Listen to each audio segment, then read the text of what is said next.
I'm Kris. And I'm Melody. And this is our podcast, Can You Feel the Pod Tonight? Are talking about Disney films and drinking tea. Indeed. As Melody holds our little dog in her arms. Puppy Corgi. I don't know if we had her last podcast. We didn't. We Robin Hood? Yeah. We didn't have her. Yeah. It's been a while since our last episode, listeners. Yeah. We've got a dog since then. We got a tiny little puppy who is now a much larger puppy. She's a teenager now. Yeah. About 6 months. Mm-hmm. And she is just the barkingest thing. Main reason why we haven't done this in a while is because we've been taking care of her. And I just get distracted and forget about all my other, hobbies. Cause, right, yeah. It's like having a child. All your attention goes into the dog. It really is. Yes. But she's worth it. She is. She's an adorable little thing. A little angel. She's trying to sniff the microphone right now. That's better than barking. We'll see how this goes. Yeah, we'll see. You can keep her in your arms maybe and she'll be okay. But today, well, first of all, let's talk about tea. Melody, what tea are we drinking? We're just drinking a simple raspberry tea. So, I don't know if I taste the raspberry. I don't really either. I guess it's a little fruity. I think on the package it says that it helps with period cramps. Oh, well, good. I'm looking forward to being relieved from those then. Yes. You can edit this out of the podcast if you want. I am definitely not. No. I had a dream the other night. This is going into the podcast. I didn't tell you this, but I had a dream that men had periods. And really? that you got your period. How did I handle it? Just like, oh, Kris has a period.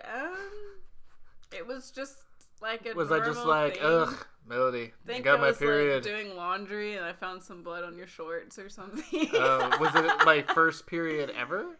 Or was Maybe, it like... yeah. And I was just like, ugh, I guess I got to deal with this now. Yeah, I guess so. Maybe it's just like... If that ever happened to me in real life, I would definitely be way more freaked out and be like hysterical. Probably, yeah. Seen those you videos. You would have to talk me down. For sure.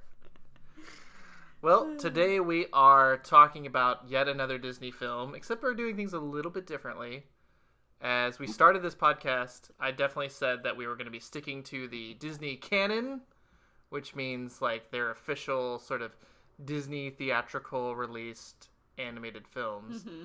This one doesn't technically fit into that mold. Oh, I didn't know that. Yes, today we're talking about a Goofy movie from 1995. So how does that not fit into the mold? Okay, well, it's complicated. So basically, long story short is early 90s, Disney is making all of the money.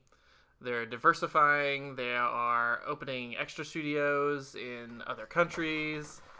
Pause for grabbing up the treats. Just to make her happy. Yes, it's anyway.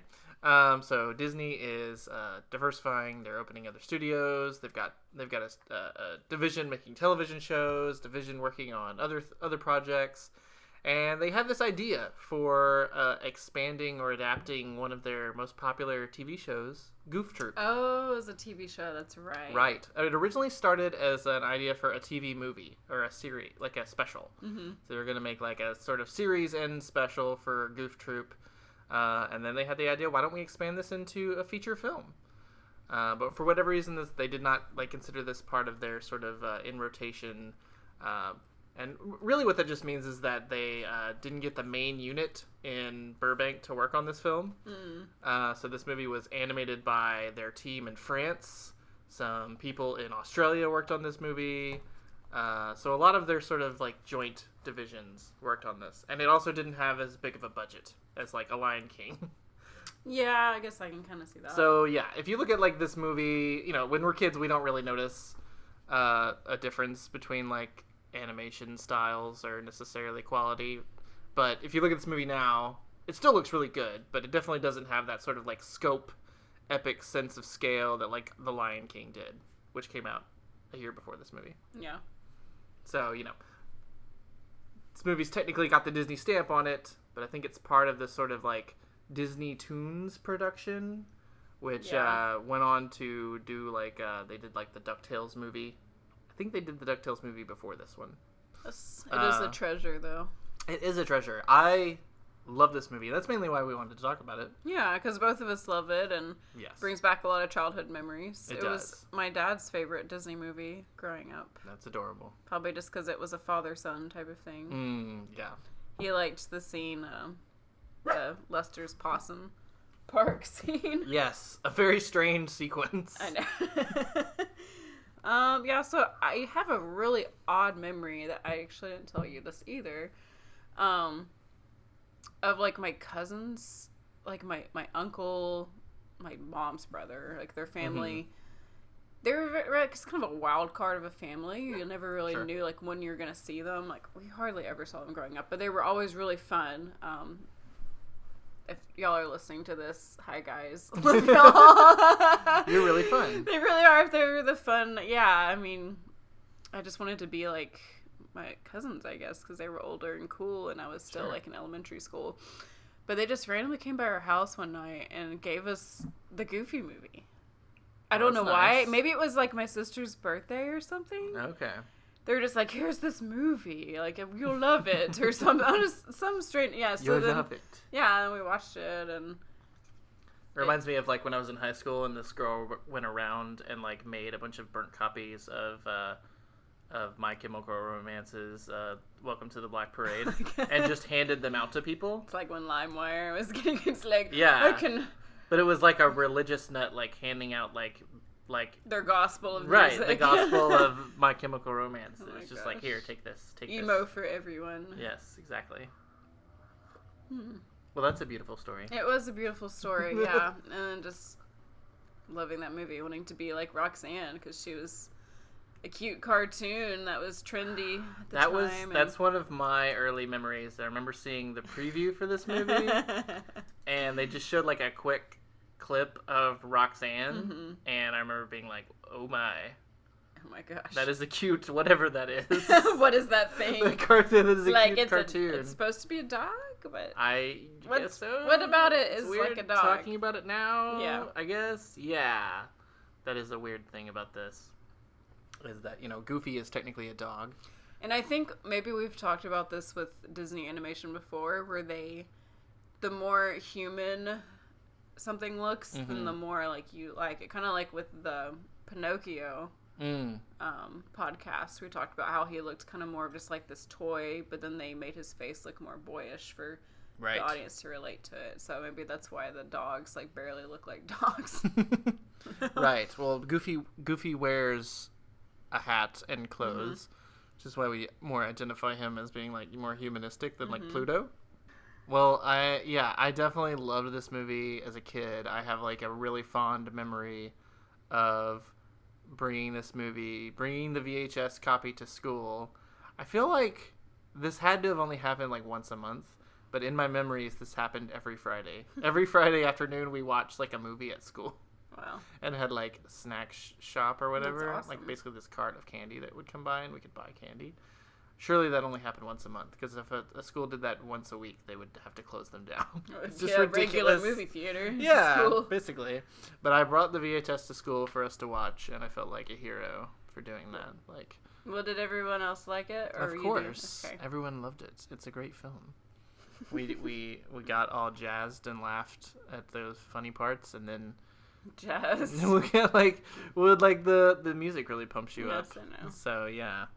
I remember that I was the hero that day.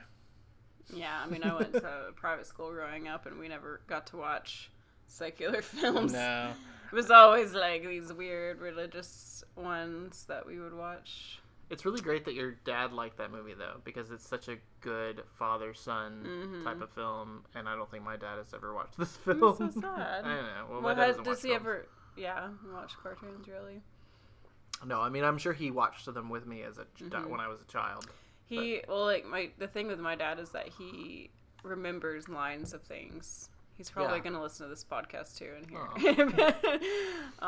So like he would quote, "Who's your favorite possum?" Yeah. Or like just different lines from it, and then to where like those lines get ingrained in my head. Right. So it's like I can quote movies. So it's like your dad and me were the same, because I would do the exact same thing. I would just like quote random things from this. The Goofy movie and The Grinch and Robin Hood, those three, I think. Just can quote them. Yeah. Well, this movie wasn't like a huge success when it came out, but it was mildly successful. But I think, according to Wikipedia anyway, and I would agree with this, it's kind of developed a cult following amongst millennials. or snake people, as my Google Chrome Snake? extension refers to us. Gosh. How did you do that? Oh, it's just a Google extension. You can Okay. change the word millennial to snake person, and it gives me great joy. But anyway, yeah, like we really remember this movie. It's a very 90s movie. Oh yeah. Like So even much though it's a 90s cartoon, culture in it. yeah, even though it's a cartoon, it's definitely like 90s attitude, 90s culture. They even say like, taking a break from the MTV generation, are we? Yeah. Like Max is very cool. Very different from the TV show. The TV show, which I only like watched a little bit of it when I was a kid because we didn't have the Disney Channel for a long time. Max is like much more of a child in the show. In the movie, he's like proper teenager with angst, and a deeper voice. Yes, like the whole like first half of the movie really lays, because it goes into like the high school, and it feels like almost like any other like 90s high school movie. I don't know. It has the same. It does. It has the same vibe. Yeah, I'm trying to think of what. Maybe like 10 Things I Hate About You. Yeah. Or insert 90s movie here. There's a movie I'm thinking of, but I'll get back to it. You can cut that part out because I can't think of it. But yeah, it really has that sort of feel to it. I like that also it like takes place on the last day of school, seemingly before summer vacation. I always remember feeling like I wanted to listen to the song, the After Today song. Yeah. Like on the last day of school. It has a great like sort of like beginning of summer vibe to it. It's all about all the kids saying like what they're gonna do after today. It's like, I'm gonna sit on my butt. Gonna move to the mall. Gonna live in the pool. And it has all the different like characters in the high school, like the different cliques. Yeah. And like their trend, like the different types of trendy clothes, and it's like one. I'm blanking out. Or like Roxanne's best friend is wearing a bucket hat. Yes. And I'm like, is this the 90s or is this today? Like Gen Z like fashion. Well, Gen Z. Everything's just doing a weird. Well, Gen Z's love the 90s now. That's like the fashion of today. Yes. For the young people. And then that one kid that has the cheese whiz that he's just constantly pouring into his mouth. Bobby, the AV guy. He's like there, like in the 90s kids, there was the AV kid who would like be in charge of like the school's TV and VCR stereo system and everything like that. He's the end for the stunt that gets pulled during the school assembly. Voiced by Pauly Shore as well, who was a 90s comedy staple. I don't know anything about that person. I mean, he's been in quality films like Son-in-Law, Biodome. I'm using air quotes for quality films. I love how you're saying. I was like, I don't know any of those. He was kind of like, I don't know how to describe Pauly Shore's career and who to compare him to today. But anyway, I love whenever Max though. How does he? So there goes Lydia. How does he come about doing the little stunt? Does he want to get Roxanne's attention? Is that why he does it? Yes. For some reason, yeah, he thinks that he needs to make his mark on high school. It's the last day of school, and get Roxanne's attention instead of just like going up to her and talking to her, because it seems like Roxanne's already into him. Yeah. Like, I don't know. Do you think Roxanne was already into him before this whole thing? Yeah, because at the end of the movie, she goes, "Oh, it was your laugh that hit you." Oh yeah. He like runs into her on the football field or something. Yeah, like that. and like she thought that was cute the way he laughed. Right. So the lesson for the movie is, just be yourself, right. And people will like you. Right, but Max has a fear of being himself because his dad is goofy. Exactly, an embarrassment to society. I remember the trailer saying it's hard to be cool when your dad is goofy. The trailer said that. Yeah. You remember these things. So yeah, he gets all like hooked up in like the assembly on like this line and comes flying in with like this amazing like pyrotechnics. Yeah, like the principal's up there giving a Principal Mayhem. Mazer. I'm really bad with names. Principal Mazer. It's kind of a wonder that I'm doing this podcast with you because I blank out on the spot when I have to remember something.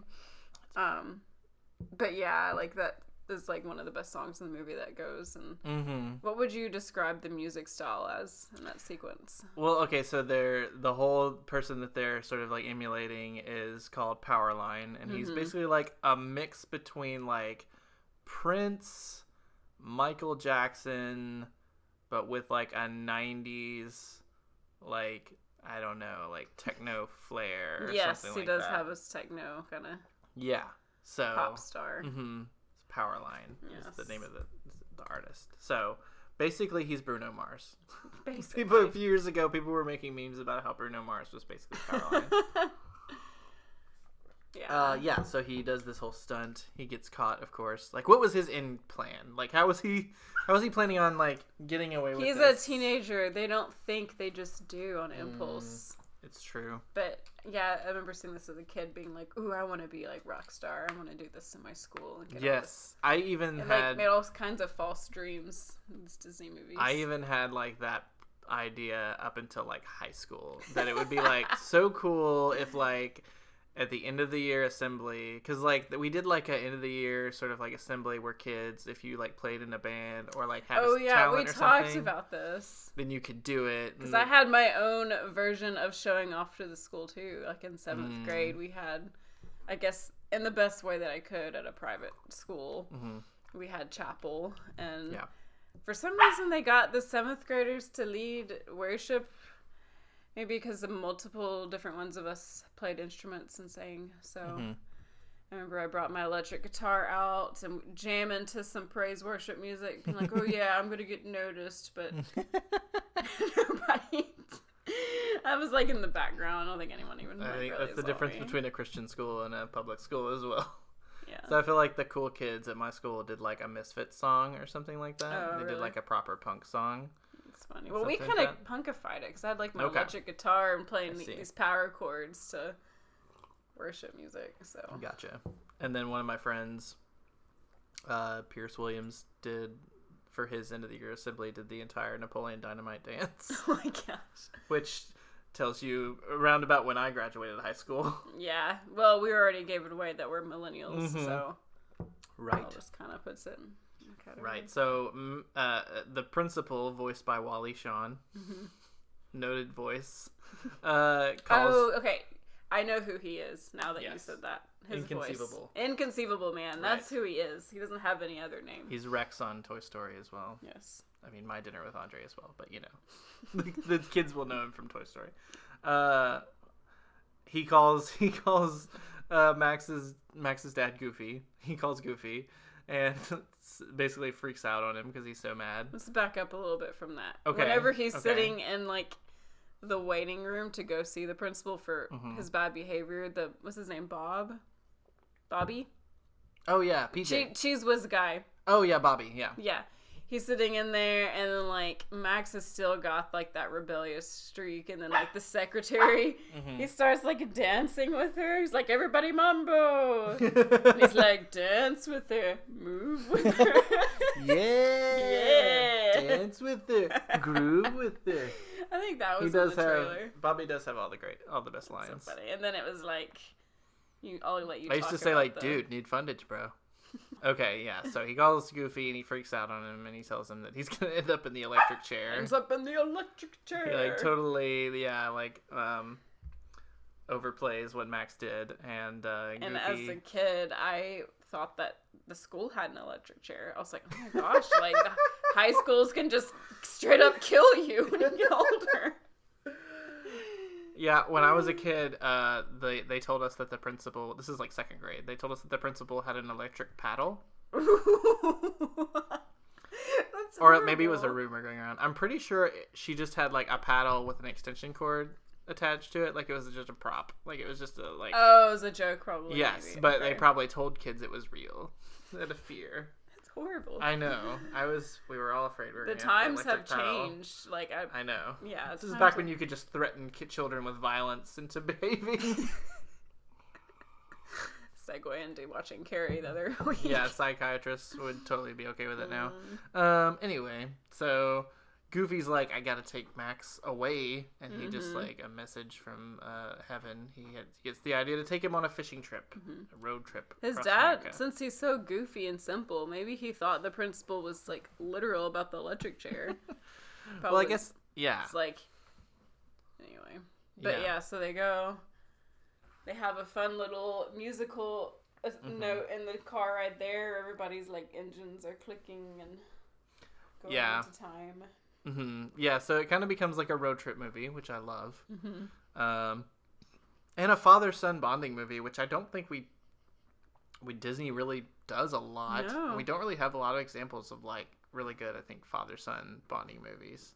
Well, I feel like a lot of movies from the 90s, do you think, like, I don't know about like animated movies, but they would kind of like play up the parents as the dumb and out of the loop characters, and the kids just being more intelligent. That's definitely like, I feel like a trope from the 90s, which is like, oh, the parents are just kind of out of touch and dorky, don't really get what's going on, and very few sort of dive into like, you know, making that connection. And Goofy definitely like falls into that at the beginning. Then he has like a development of his character. But the really interesting choice that the filmmakers wanted to do was, and they said this, was they wanted to like, you know, make Goofy a more dimensional, emotional character, and like just, you know, explore, you know, this dynamic. And it's strange that it really, really works. Yes, it does. Especially when you consider like Goofy as a character. Like, he's this character from the 30s that is meant to just be the dumb character. Yeah. Aww. Like, he was kind of like a parody of, like, Southern Hicks, essentially. Like, yeah, I can see that. The way he talks. Maybe that's why he loved the Lester's Possum Park so much. Right, yeah, that's why he likes the Lester's Possum Park. Because I guess Goofy is from Alabama. Gosh. I think even just watching that scene as a child, I got secondhand embarrassment. Watching the son like get the possum land on him and him dancing with it in his pants. Right. It's like, oh gosh. Yes, that is very embarrassing. Yeah, that whole sequence feels like it's like a riff on like the country, or making fun of the Country Bears. Which is like a Disneyland staple from like the 50s. Where it's these electronic bears, and they're like singing like folksy. No, are they still at Disney? I think so. Because I went on a ride once that was like called Bear, or it was called something, but that was what the name of the. No, it was at Disney World. I think so. Well, there's like a restaurant or like a little like concert hall at Disneyland that you can go to, and the electronic bears I think still show up and do like a little show. Maybe I'm thinking of something else. Because that was the ride that I got stuck on. And like we were stuck there watching this bear like wiggle its butt like animatronically for like 5 minutes. Yeah, I remember that part like really kind of making me sad. Like there's like certain things in movies that would definitely like stir complex emotions in me. Yeah. Like, and I remember that sort of like Max being angry and throwing the hat out the window, and that clearly hurting Goofy's feelings. Oh, it is sad. It is, and it just cuts to like the hat in the rain, like getting rained on. That was sad. Remember being like, too. oh man, that's really sad. It's probably sad because it plays on your emotions too, of like imagining hurting your parents' feelings or that kind of thing. Well, it's not as bad as the sequel. An extremely goofy movie. Have you seen this? I've never seen that, no. Okay, it's not good. This is a straight-to-video sequel that came out 5 years later, 2000, which is weird because it feels like 1995 to 2000 was like 15 years apart, but really it's just 5 years. Yeah. It's weird to think about that because so much happened to us in between those years. Well, it's so much development in those years. But anyway, the extremely goofy movie, Max, the plot of that one is Max goes to college. And I just remember the beginning of the movie, Max goes off to college and he leaves like early in the morning before he can really even properly say goodbye to Goofy.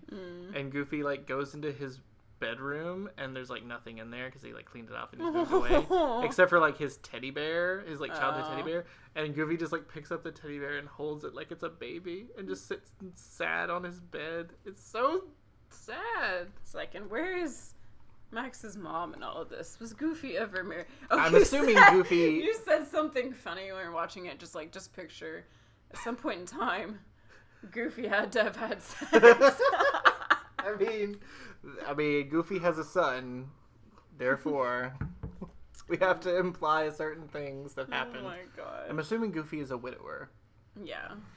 I can't imagine, like, a terrible divorce scenario in which Goofy is yelling at someone, and then they get into this horrible custody battle, and somehow he gets Max. And that would be sad. Let's not even go there. That's like adding even more layers of sadness to this cartoon. So I think we should make a Marriage Story type story, but with Goofy instead of Adam Driver. I just don't think I want to picture.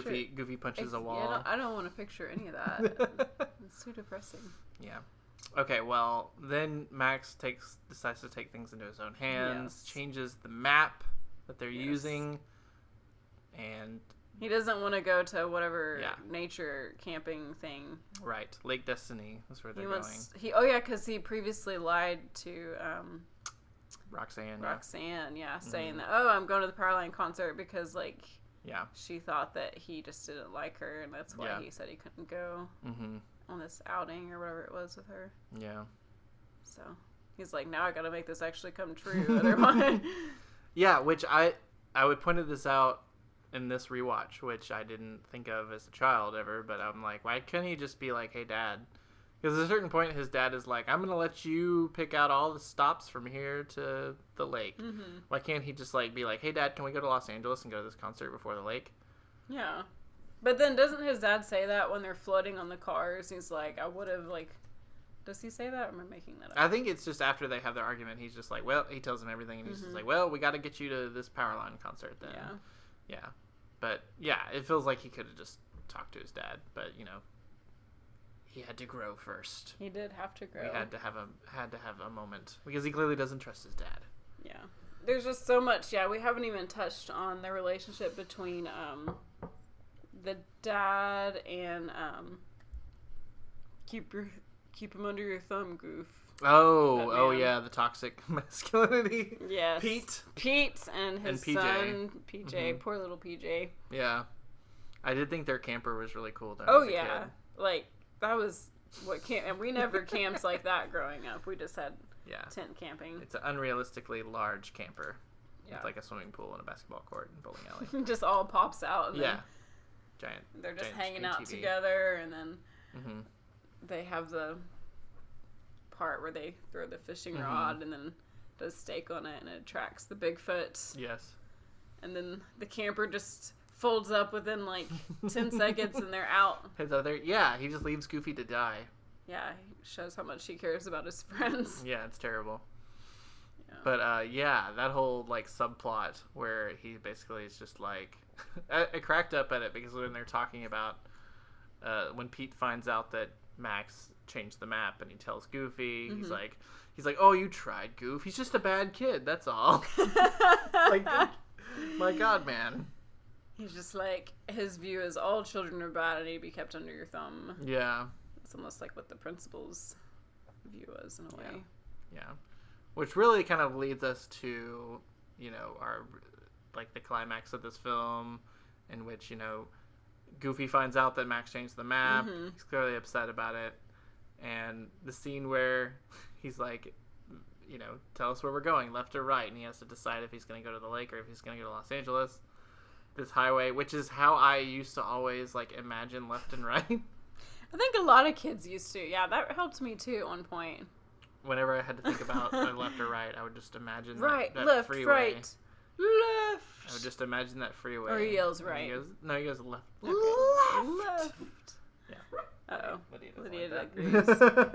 But you said that was the climax of the movie? Yeah, where they basically have it out and have their big arguments. You don't think the waterbed hotel is the climax? Oh, I love the waterbed with the fish in it. Yes, the little mermaid lamp. That was so cool. And then they have like a hose that comes in through the floor to like pump it up. And the most delicious looking pizza yes, ever. they're laying on the ground eating pizza, and the carpet looks like grass almost. Yeah. Such a chill. Yeah, we never stayed in cool hotels like that one, or motels like that when I was a kid. Probably because maybe they were like cool at one point and then they became trashy and gross, and so they just haven't been. Yeah. A remnant of the 60s, maybe. Yeah. But yeah, so back to like the actual climax of the movie. Just had to go backwards to that. We can't forget about the waterbed. No, yeah. Yeah, where Goofy and Max basically have it out and have their big argument as the car is like careening down the street and then ends up in a river. And it's like really good writing for this. It's like they hit true rock bottom. Like it's almost like they were masquerading around like their relationship was okay, like having all these fun stops and stuff, but then it was like, no, we have some serious father-son issues that we need to work through together, and then they get I was just thinking about how like so many family movies now don't really hit those like emotional beats well. Like we watched, what was the last thing we watched really was like a Disney movie? I guess we watched the Chippendales movie, which is like more of a silly comedy kind of thing, but you know there is technically like a sort of like story in it, but you never really feel like that there's stories in them, but they don't go like and touch on such deep issues and matters. It just keeps everything light. Like there's nothing. Yeah. They're too afraid to go there, maybe. Yeah. And this movie goes there. It does. Yeah. Like as a kid, I'm watching it and I'm just like, oh, that's really good. But you know, as an adult, I'm watching it and Goofy says to Max, you know, like, Max says, you know, I've grown up now. I've got my own life. And Goofy says, I know. I just wanted to be part of it. No, it's and so it's sad. like, oh man, like gets you choked up. Yeah. And all just the illustration, maybe it's just something about like your eye can detect hand drawn versus digital. Yeah. Me just like really connecting with just visually everything in older movies like that canyon that they're like on the water on top of their car going through. It's just such a great visual artistic moment, I think. And then like today, like they could do the same thing with like digitally drawn stuff, and like it just doesn't have the same effect. Yeah, it looks too realistic. It doesn't look as impressionistic. Yeah, or it doesn't have that quality, I guess, of like an artist's hand touch. But maybe that's just us millennials holding on to something from the past. Maybe. But it's a preference, maybe. Yeah, maybe. So they finally get to the concert. Yeah, they get on the same page. He's like, we gotta get to that concert. Goofy almost dies. He sneaks in through a guitar. Or wait. Oh, yeah. Oh, and then like the edited part, you said that Disney Plus changed. Yeah. So this movie, you know, not being part of their canon, I think, was a little bit reason why this movie never got like a really proper DVD release. And then was not released on Blu-ray until very recently. And I think you can only still get this on Blu-ray if you like subscribe to Disney's like movie club. Which is kind of BS, but you can watch it finally like in its proper widescreen format on Disney Plus now. But they went back and George Lucas did and like edited some things, like puts like there's a scene at the end of this movie where Goofy walks into a woman changing, which is like one of the funniest parts. At the Powerline concert. His reaction is like one of the funniest things in the movie. He like twirls his ear and like looks off. It's so funny. But they like went back and like added more like clothes to that woman, I guess, and like a couple other little changes, which is interesting. Yeah, it's weird. Yeah, the stuff they've done on Disney Plus to like change some movies to make it more sanitized is interesting. Did you hear about the Splash thing? No, what's Splash? So Splash is a movie with Tom Hanks. Oh, is it the mermaid movie? Yes, where he falls in love with a mermaid, and it's like it's kind of like an adult movie. Like it's like a little too adult for kids, but it was made in the 80s, so it was like they had less standards than I feel like. And there's like a shot where you saw the girl's butt, like naked butt, and she's like running back into the water. But on Disney Plus, they like digitally added hair. Oh, like extended her hair to her butt, so it's covering her butt. It just looks like she has a really furry butt. But it's just weird. It's just weird. They should just put the disclaimer at the beginning of the movie. Yeah, it's very strange. What they will and won't do. Instead of doing that. But yeah, the climax of the movie is, you know, they get to climax? the concert. The other climax, for the finale. They get to the concert. They find their way on stage and they dance with Powerline. Which is, like, awesome. The best song of the movie. Yes. Eye to Eye. Like, they don't even, like, try to, like, get them off the stage. Like, Goofy just comes up through this, like, accidental... Yeah. Like, globe thing. Mm-hmm. Yeah. Yeah, in real life, a stagehand would have, like, rushed out and tackled him immediately. Yeah. Kind of like at that concert we saw recently. We went to... Oh, yeah. And that guy came up on stage and sang with the lead singer. Band. And nobody tackled him, but that guy did come up behind him and, like, kind of tapped him, like, hey, get off the stage. They didn't want to cause a scene. Yeah. But, yeah. That song is so awesome. I play that song unironically every now and then. That's the yeah. Thing. Yeah. Mm-hmm. Yeah, and then like Goofy does the perfect cast. Oh yeah, and that becomes a cool dance move. Mm-hmm. But yeah. And everybody at home is watching them on TV. Mm-hmm. Yeah. And everything falls into place. Everything falls into place. The end of it, Max gets the girl. Yeah. Turns out the girl has a scary dad too. But then he that's another stereotype. Yeah. The girl's girl dad has terrifying looking dad. Yeah. He's literally like a monster. It's funny. But she's like, it's okay. Go back. Good daddy. Yeah. It's weird. Oh man. Yeah. What do you think about this? What do you think it is about this movie that's like made it last at least for our generation? Like that people our age like love this movie and go back to it. Like way more than a lot of the other sort of like smaller Disney movies. Because like you didn't even know it wasn't part of the canon, so a lot of people our age probably like hold this in just as high as regard as like Lion King or maybe I mean I just haven't really sat down and asked many people. Sure. It's probably more of a boys type of movie. Okay. I liked it a lot, but I feel like growing up like. Even, like, throughout high school, like, my group of friends were obsessed with Disney, like, princess movies. So much to where, like, a girl had, like, it became a regular thing to have, like, these Disney, like, slumber parties. That's awesome. Yeah, it was cool, but, like, I was also kind of, like, embarrassed by it. Because I was also trying to be, like, the cool, like, punk girl. Mm-hmm. And I was like, this does not line up with the image I'm trying to. Guys, we need to watch a Goofy movie. It's cool. Be more like Roxanne. Mm-hmm. What were we even talking about? I was asking you why you think this movie like resonates with our generation. Why it resonates. A lot of nostalgia. Yeah, there's a good bit of 90s nostalgia in this movie, I think. The music is still awesome. I mean, it's just a good movie. Like, it has a good cadence and flow to the way that all the different scenes and the climaxes and finale, like you said. And yeah, and I think it's still funny, too. It's funny, yeah. Yeah. The humor caters to anybody, really. Mm-hmm. It's not just for little kids. Yeah, it's probably the funniest Disney movie since... From, like, a Goofy movie to, like, Emperor's New Groove, probably. Yeah. It's, like, the funniest. And probably because it was also about, like, high school kids. And yes. we were kids. I was in first grade, but I wanted to be a high school kid. Like, yeah, whenever you're a little kid, like, you look up to the older ones and you want to be like that. And so maybe that just kind of stuck with us.